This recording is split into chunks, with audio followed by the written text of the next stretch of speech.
3 in 5 homeowners wish they had more space in their home, and almost half of them say their living spaces are being utilized differently since the start of COVID. So now more than 2/3 of homeowners say the pandemic has made them long for home improvements. Here with tips on how to renovate the right way is lifestyle editor Joanne Butler. Good morning, Joanne.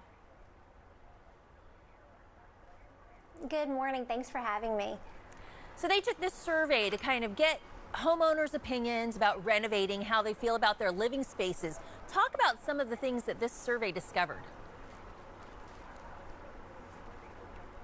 Yeah, well, of course, we've seen the housing market just explode in the past year. And, usually when you buy a home, there's a ton to be done. They found that kitchens and outdoor improvements are the most popular projects.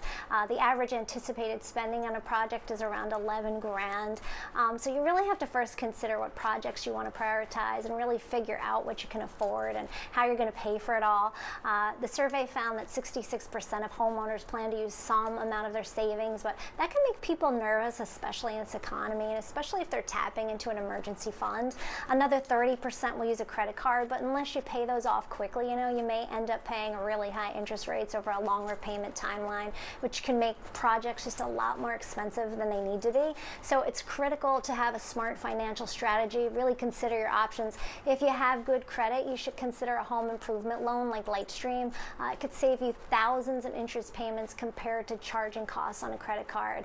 They have fixed competitive interest rates, and you can get loans up to $100,000 with no fees, which can be used on just any renovation you're doing in your home. And you may be able to have the funds in your bank account as soon as the same day you apply. So it's really cool. You just head to lightstream.com. They have a ton of info on there and how it works.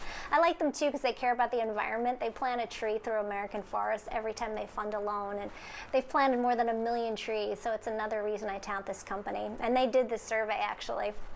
You make a good point, because those home improvements, renovations can easily stack up when it comes to the cost.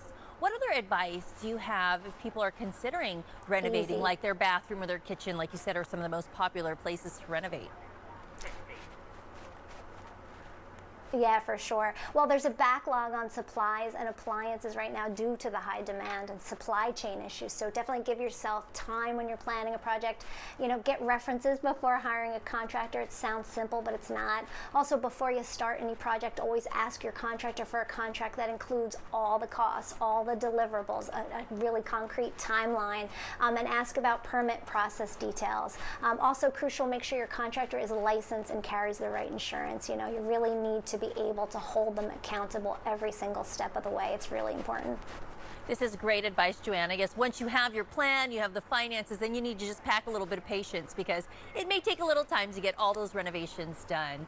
We appreciate you coming on the show this morning. If you want more home renovation tips, you can visit lifeminute.tv.